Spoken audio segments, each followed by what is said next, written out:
स्वागत है आप सभी लोगों का मेरे चैनल S2T में। आज के शो कैमरा ट्यूसडे में हम बात करेंगे कि आपको सही में नया कैमरा चाहिए। तो आइए बात करते हैं इसके बारे में। सबसे पहले ये आप समझिए कि हम लोग एक्सपेक्ट क्या करते हैं, मतलब हमारी उम्मीद क्या होती है। तो हमें हमेशा चाहिए कि भैया अब हमारे फ़ोटो में ज़्यादा डिटेल हो, हमारा फ़ोटो का क्वालिटी बढ़ जाए। और हमें इस तरह के फ़ोटोज़ मार्केटिंग मटेरियल में दिखता है। जो भी आप नए कैमरा में जाओगे तो 12 मेगापिक्सल इतना देगा, 16 इतना देगा, हमारा 50 मेगापिक्सल है। मतलब आप इस तरह का मार्केटिंग देखते हो जो हमेशा दिखाता है कि बड़े-बड़े नंबर से बड़े-बड़े फ़ायदे होते हैं।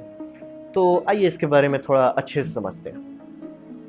आपको हर चीज़ में ये समझना होगा, जैसे कि कहा जाता है diminishing return, point of diminishing return. वो इस तरह का है, जैसे आप पैसा खर्च करते जाते हैं, शुरू में आप हर पैसा जो आप लगा रहे हैं उसका आपको बहुत बेनिफिट मिल रहा है। जैसे आप एक छोटा सा नाइकॉन D3100 लिए हैं, उसके बाद आप ले लेते हैं नाइकॉन D5100। जमीन आसमान का अंतर है। एक का फोकस सिस्टम बहुत बेटर है, फ्लिप आउट स्क्रीन है, बहुत चीज़ अच्छा हो गया। अब आप उससे ऊपर जाते हैं, तो आप ऐसे ऊपर जाते हैं, आपकी खुशी बढ़ते जा रही है क्योंकि आपको अच्छा कैमरा मिलते जा रहा है। लेकिन एक पॉइंट के बाद ऐसा आएगा कि अब आप अगर पैसा ज़्यादा देंगे तो थोड़ा ही बेटर मिलेगा। ये होता है करीब $2000 के आसपास। मतलब समझिए 2 लाख से 3 लाख के कैमरा के आसपास ये होने लगेगा कि उससे महंगे भी कैमरे आते हैं, लेकिन वो आपको उतना कुछ नहीं दे पाते हैं। मतलब आप एक सस्ते कैमरे, बहुत सस्ते कैमरे से 2 लाख के कैमरा में अंतर देखिएगा, जमीन आसमान का होता है। 2 लाख से 10 लाख के कैमरे के बीच का अंतर कम हो जाता है। 10 लाख से 50 लाख के कैमरा के बीच में, जो कि पिक्चर्स में यूज़ किया जाता है, उसमें गैप और भी कम हो जाता है। ऐसा नहीं कि उसमें आपको ये मैं एकदम सीधा लिख रहा हूँ, मोर मनी इक्वल्स मोर परफॉर्मेंस आपको मिलेगा अगर आप रेड एपेक, जो कि अभी वीडियोग्राफी वर्ल्ड में सिनेमा के लिए यूज़ किया जाता है, पूरी दुनिया पागल है उसके पीछे और बहुत बेहतरीन कैमरा है, उसमें कुछ सोचना नहीं। लेकिन अगर मान लीजिए आपका पॉकेट टाइट है और आप नेशनल ज्योग्राफी हैं या मतलब आप न्यूज़ एंकरिंग हैं, वो लोग आप देखेंगे कई बार पैनासोनिक का या कैनन का या सोनी का ये यूज़ करते हैं, प्रोफेशनल वीडियो कैमरा यूज़ करते हैं। तो उसमें भी बहुत क्वालिटी है और उसके क्वालिटी को कई बार तो जैसे नेशनल ज्योग्राफी कई सारे डॉक्यूमेंट्री हैं, वो आप देखिएगा तो कहिएगा क्या बनाया है। और ऐसा नहीं है कि रेड कैमरा, जो कि मतलब एक डॉक्यूमेंट्री कैमरा आपको आराम से $5000 का मिलेगा। एक फुल फ्लेज मतलब एक रेड एपेक कैमरा आपका आराम से 50,000 ले जाएगा। तो क्या ये 5000 और 50,000 के बीच में 10 गुने का अंतर है क्वालिटी में? नहीं, क्वालिटी ज़्यादा है, ये बात सही है, लेकिन थोड़ा सा ज़्यादा है, दुगना है, बहुत हुआ तो। और ऐसा नहीं, अगर आप इसका फुटेज दिखाइएगा फिर इसका फुटेज अच्छे से कलर मैच करके रख दीजिएगा, आधे लोग तो बता नहीं पाएंगे कि दोनों में अंतर। ऐसा नहीं कि अंतर नहीं है, एक एक्सपीरियंस्ड आदमी बता देगा, लेकिन जमीन आसमान का नहीं है। जो आपको एक सस्ते कैमरा और एक प्रॉपर प्रोफेशनल DSLR से मिलेगा वर्सेस DSLR से बहुत हाई एंड का DSLR, ये अंतर घटते चला जाता है। तो समझिए आप दुगना पैसा डाले, आपको दुगना प्रॉफिट मिला, बहुत अच्छी बात होती है। लेकिन दुगना 3 गुना पैसा डाले और 3 गुना प्रॉफिट नहीं मिला, तब आप लूज कर रहे हैं। आपने 10 गुना पैसा डाल दिया और आपको दुगना ही प्रॉफिट मिला, तो ओवरऑल आप प्रॉफिटेबल नहीं रहे। तो इसलिए एक और चीज आपको पे ध्यान देना, कॉस्ट रेशियो तो परफॉर्मेंस रेशियो। इसलिए आप जब भी कोई पैसा खर्च करेंगे, जैसे यहाँ मैं 2 इमेज दिखा रहा हूँ, एक 12 मेगापिक्सल होगा, एक 24 मेगापिक्सल होगा, या एक 36 है, एक 50 मेगापिक्सल है। इस तरह का अंतर होगा, जमीन आसमान का नहीं है। ऐसा नहीं है कि अंतर नहीं है, अंतर है। आप ध्यान से अगर घास देखेंगे, अगर आ रहा है कैमरा पे, तो आपको अंतर दिख जाएगा। लेकिन ऐसा नहीं है मतलब वो इसमें सिर्फ एक हला, मतलब एक धब्बा दिख रहा है, उसमें एक डिटेल दिख रहा है, ऐसा नहीं होता है। अब ये आप समझिए, आप पैसा खर्च करते जाएंगे, आपको अच्छी क्वालिटी मिलते जाएगी, लेकिन वो क्वालिटी क्या आपके लिए ज़रूरी है, क्या वो एक्चुअली आपको उतना दे रही है जितना आप डाल रहे हैं पैसा, ये बात पे कृपया करके ध्यान दीजिए। पॉइंट ऑफ डिमिनिशिंग रिटर्न हर चीज़ में लगता है, एक गाड़ी में भी लगता है। मतलब आप 4-5 लाख की गाड़ी लेते हैं, वो सबसे बेस्ट मानी जाती है। आप 50 लाख का गाड़ी ले रहे थे, वो ऐसा नहीं है कि माइलेज आपको 100 किलोमीटर पर लीटर देगा, उल्टा घटने लग जाता है। हाँ, आपका लग्जरी बढ़ जाता है, आपका मतलब वो स्टैंडर्ड्स पर। फिर उसमें भी आता है कई करोड़ की गाड़ी आपने, तब तो वो उल्टा नुकसान करता है। वो आपको बैंक से हज़ार तरह का फजीयत लेना पड़ेगा, इनकम टैक्स से डील करना पड़ेगा, वो मतलब शान दिखाने के चक्कर में। और बहुत लोगों को तो समझ भी नहीं आएगा कि लैम्बोर्गिनी लेकर क्यों बैंगलोर में लोग घूम रहे हैं, रोड में तो चला ही नहीं पाते ठीक से। तो ऐसा आप समझ सकते हैं कि मतलब एक पॉइंट के बाद आपको कुछ नया नहीं मिल रहा है। तो आपको एक चीज़ समझना होगा कि लेंसेज जो है, खास करके इंटरचेंजेबल लेंस कैमरेज में, कि लेंस परफेक्ट होता नहीं है। खास करके अगर आप कोई सस्ता DSLR लेते हैं तो उसके साथ जनरली किट लेंस दिया जाता है। वो किट लेंस बहुत ख़राब होता है। मतलब अगर आप ऐसा समझिए कि DxO मार्क करके एक वेबसाइट है, जिसमें मैं कहूँगा कि आप जाइए।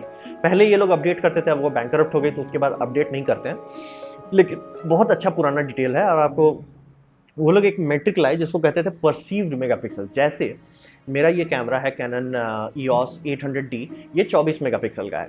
तो क्या मैंने जो लेंस लगाया है इससे 24 मेगापिक्सल आ रहा है? नहीं, वो उसका मतलब हुआ कि वो लेंस परफेक्ट है। कोई भी लेंस परफेक्ट नहीं होता।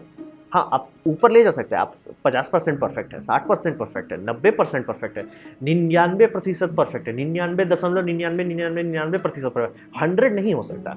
तो वहाँ पे भी आपको ये बात ध्यान रखना होगा कि लेंस पे अगर जैसे मान लीजिए आप अपना नाइकॉन का एक तो कैमरा लिए हुए हैं सस्ता वाला डी सीरीज़ का 3000 सीरीज या D5000 सीरीज, आपको लग रहा है यार इसमें क्वालिटी नहीं आ रही। तो क्वालिटी इसलिए नहीं आ रहा है कि नहीं आ रहा कि सेंसर खराब है, इसलिए नहीं आ रहा कि लेंस जो लगा है उस पर खराब है। तो एक एग्जांपल के लिए इस 24 मेगापिक्सल पे अगर मैं किट लेंस लगा दूं तो 9 मेगापिक्सल का मुझे फोटो मिलेगा।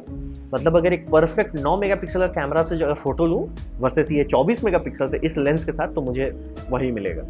अगर आप अच्छा लेंस लगाते हैं, जैसे मैंने एक लिया हुआ है 17 to 55 millimetre, basically kit lens का ही है लेकिन एपर्चर फिक्स्ड है, f2.8 है, तो इसकी शार्पनेस उससे बहुत ज़्यादा है।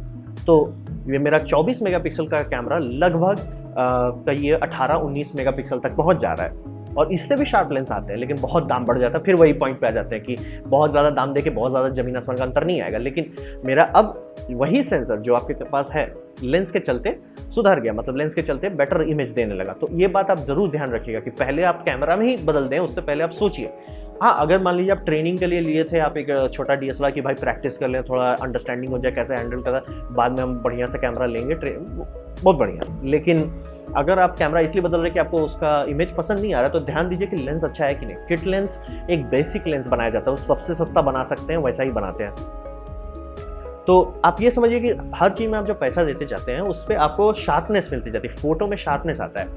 लेकिन ये एक रेशियो में आता है, गारंटीड एक्स में नहीं आता। जैसे मान लीजिए आपका 10,000 रुपये का कैमरा है वर्सेस 50,000 का कैमरा, तो 5 गुना बेटर हो जाए, ठीक है, बहुत बढ़िया बात है। 5,000 का, ये 50,000 का कैमरा वर्सेस 5 लाख का कैमरा में उतना जंप नहीं आएगा। और इसका अगर आप अंडरस्टैंडिंग करना चाहते हैं, आपको मैं कहूँगा कोई भी बहुत हाई मेगापिक्सल फोटो का, आप कोई भी रिटर्न चीज़ का फोटो खींचे, जैसे अखबार का या कोई भी लिखा हुआ लाइन का, और उसको आप 12 मेगापिक्सल का या 20 मेगापिक्सल का से फोटो खींचिए।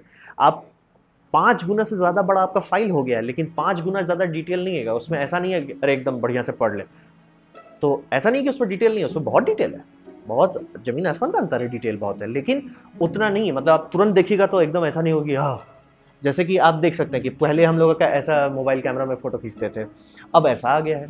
तो अब इससे ऊपर जाइएगा तो अब ऐसा नहीं कि इससे ऊपर नहीं जा सकते, लेकिन अब फ़र्क नहीं पड़ेगा। इसीलिए हम ये पहला सोनी का मैं कैमरा जो फ़ोन जो अच्छे से यूज़ किया हूँ वो था Sony Ericsson K810i Cyber shot. बेमिसाल कैमरा था, इससे बेटर कैमरा तो अभी तक मुझे कोई नहीं मिला। और इसमें जीनॉन फ्लैश था, तो फ्लैश फुल स्पीड पे करता था, बहुत लाइट आती थी और बहुत अच्छे फ़ोटो आए हैं। मैं अभी भी रखा हुआ है इसका कई सारे फ़ोटो। तो इसका इस्तेमाल करके ये 3 मेगापिक्सल 2007 या 8 के आसपास आया था। अभी इस वक्त आप 12 मेगापिक्सल से ऊपर क्यों नहीं जा सकते? आपके सब कैमरा में देखिए 12 से 24 के अंदर मोबाइल कैमरा रुक गया है। क्या ऐसा नहीं है कि मोबाइल कैमरा नहीं ऊपर जा सकता? जा सकता है। नोकिया ने तो एक कैमरा उतारा था जो 50 मेगापिक्सल का था, कुछ लोगों ने तो ट्राई 100 मेगापिक्सल का भी किया। ऐसा नहीं कि नहीं कर सकते, लेकिन जितना ज़्यादा पैसा लगेगा उतना वो नया चीज़ नहीं दे रहा, उतना आपको कोई खासियत नहीं दे रहा कि लोग खर्च करेंगे। जैसे मैंने बताया कि आपका मान लीजिए कोई गाड़ी है, आपका 50 किलोमीटर प्रति लीटर दे रहा है और 5 लाख मांग रहा है, आप बोलेंगे बहुत बढ़िया। लेकिन कोई बोलता है 50 लाख में हम 55 लीटर पर किलोमीटर देंगे, तो 55 किलोमीटर पर लीटर देंगे, तो कोई नहीं बोले ना भाई नहीं उतना पैसा में हम तेल ला देंगे। तो ये समझिए, ये रेशियो का आपको समझना पड़ेगा। और ये पूरी टेक इंडस्ट्री में हो रहा होगा। बहुत लोग, आप इतने उम्र हो गया होगा कि आपको 5 मेगाबाइट का SD कार्ड आता था। मेरे पास तो एक 64 मेगाबाइट का SD कार्ड था, मतलब MP3 तो थे भी नहीं उस टाइम।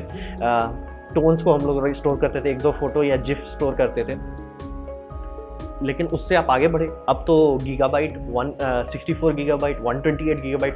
लेकिन ऐसा तो नहीं हुआ ना कि 1-2 टेराबाइट का SD कार्ड आने लगा। अभी तक नहीं आता है एक भी SD कार्ड का जो आप खरीद सकते हैं। और आप अगर दाम देखेंगे तो 128 GB का कार्ड का जितना भी दाम है उसके दुगने दाम पे आपको 256 GB नहीं मिलेगा, दुगने से थोड़ा ऊपर है। ठीक है, बोले 256 से 512 चलते हैं, वो दुगना नहीं है, वो 6 गुना दाम हो जाता है। तो आप ये समझिए कि टेक इंडस्ट्री में भी यही हो गया कि पॉइंट ऑफ डिमिनिशिंग रिटर्न पे पहुंच गए हैं। धीरे धीरे आने वाले समय में वो पॉइंट ऑफ डिमिनिशिंग रिटर्न पीछे चलाता जाता है, लेकिन ये हमेशा रहेगा। तो आप किस चीज़ पे खर्च कर सकते हैं जिसके बाद आप खुश रहें? तो ये जस्ट एक कुछ एग्जांपल है। जैसे कि मैंने आपको कार्ड के बारे में बताया, सबसे बड़ा झंझट होता है कि मतलब 256 GB का कार्ड को अगर आप 512 से कंपेयर करेंगे, दाम 4 से 5 गुना होता है। लेकिन मान लीजिए आप कुछ ऐसा नहीं कर रहे हैं कि आपको बहुत सीरियस है डेटा, लेकिन आप चाहते हो यार ज़्यादा जगह हो, ज़्यादा वीडियो रिकॉर्ड कर सकूँ, तो आप डुअल कार्ड वाले ले लीजिए। कोई डुअल कार्ड वाले में ये फायदा होगा, एक फुल हो गया तब दूसरे में करेगा। या मान लीजिए किसी की शादी के फोटो वोटो खींच रहे हैं और आप सीरियस हो काम में, आप नहीं बोलना चाहोगे कि भैया आपका कार्ड के चलते उड़ गया फोटो, तो आप 2 कार्ड में दोनों में बैकअप रख सकते हैं, दोनों में रिडंडेंसी रख सकते हैं। आपके पास ये ऑप्शन सेफ्टी के लिए है, ज़रूरी नहीं कि ये आपको चाहिए, लेकिन अगर है तो अच्छी बात है। दूसरा फ्लिप आउट स्क्रीन, ये बहुत ही ज़िंदगी को आसान और आरामदायक बना देता है, खास करके जो लोग सेल्फी करना चाहते हैं। हाँ, DSLR से सेल्फी करना थोड़ा मुश्किल होता है, लेकिन लोग करते हैं, मैं भी किया हूँ। और मैं अभी इसी DSLR का इस्तेमाल करके अपना वीडियो बना रहा हूँ। ये इसलिए पॉसिबल है कि उसका स्क्रीन फ्लिप आउट होकर बाहर आ जाता है, इस तरह से बाहर आ जाता है। फ्लिप आउट स्क्रीन है, टच स्क्रीन है, ये सब चीज़ आपका औजार का इस्तेमाल करना बहुत आसान कर देगा और आपको काफ़ी मज़ा आएगा। फिर आज के वर्ल्ड में, अभी के मतलब दुनिया में EVF का चलना है।